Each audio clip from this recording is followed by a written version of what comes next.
TikTok iko na maneno usiingie wewe. Sitaki unione wewe, kaa huko.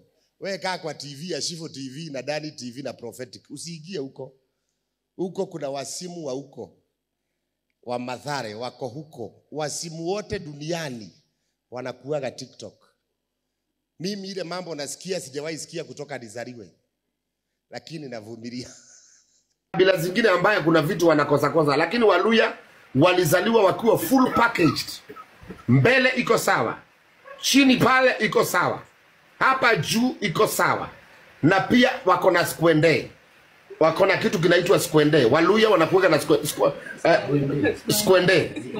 skwembe. Waluya wanakuwa na skwembe. Waluya wako na vitu tatu mzuri sana. Waluya wanakuwa na sura nzuri, wako na makalio mazuri, makalio. Wasichana Waluya wana makalio mazuri, makalio. Alafu pia hapa mbele hapa kwa chakula ya watoto pia uko sawa. Alafu wana energy, alafu wako na skwembe. Waluya wamebarikiwa mbaya na kitu kinaitwa skwembe. Wale wanajua skwembe ni ile muscles ya miguu. Ile muscles ya miguu ile inakuwa imefura hivi kama ngumi. Kama ngumi ngwenze. Ni ngwenze. Ngumi ngwenje. Kwa hivyo Waluya wanakuwa na skwembe. Sisi wa Kikuyu Mungu ametubariki. Hatuhitaji kitu kingine, hatuhitaji hata okra water. Cabbage imetutosha. Cabbage imetutosha. Asante. Wa Kikuyu cabbage imetutosha. Na tafadhali wanaume wa Kikuyu wacheni kuacha mabibi zenyu. Asante sana Robin ndani ya Germany, may God bless you. Waluya wako na skwembe. Skwembe ni ile muscles ya miguu. Mungu amewabariki na kila kitu. Kama ninaongea ukweli sema ni ukweli pastor. Kama ni uongo sema ni uongo hapo kwa comment section. 07 namba ya simu ya kuja. I'm very sorry. Hata nasema sorry nina simu mimi nimekata internet. How can I say sorry? I'm not the one who caused the problem. It's internet. I'm not sorry. I'm not sorry. It is not me who caused. How can I say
I wonder.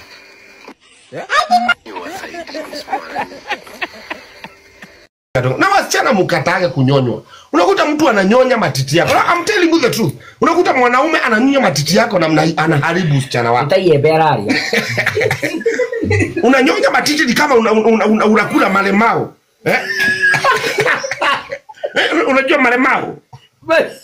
Mwanaume anashika matiti na mikono mbili kabisa na ako serious. Anatoa macho hivi. Anatoa macho kama ya Kenyani. Ndio ni mtu wagolile. Unajua watu wanakuwa wajinga sana. Unashika, mimi nakwambia siku nenda kushika na msichana wangu umeshika. Niingie kwa hiyo nyumba nikuta msichana wangu umeshika matiti yake unanyonya namna hii. Kama Muluya vile Muluya huanga anakunywa chai na ile inaitwa nini? Unajua vile Muluya anakunywa chai na ile inaitwa nini? No, ile anakunywa chai na ile sio thamos ile gadini. Kanini? Kafirika. Ndio wanywa chai na kafirika. Unakunywa chai na kale kamdomo kabirika namna hii. Kana kile mtu wangu. akili ya mtu wake. Yaani mtu ananyonya namna hii, akitoka hapo mafuta imejaa kwa mdomo na mrefu. Mafuta imejaa. Unaharibu matiti ya mtu, unaharibu matiti ya mwanadamu na kuambia unafaa kupigwa ngumi ya uso wewe na hujalipia.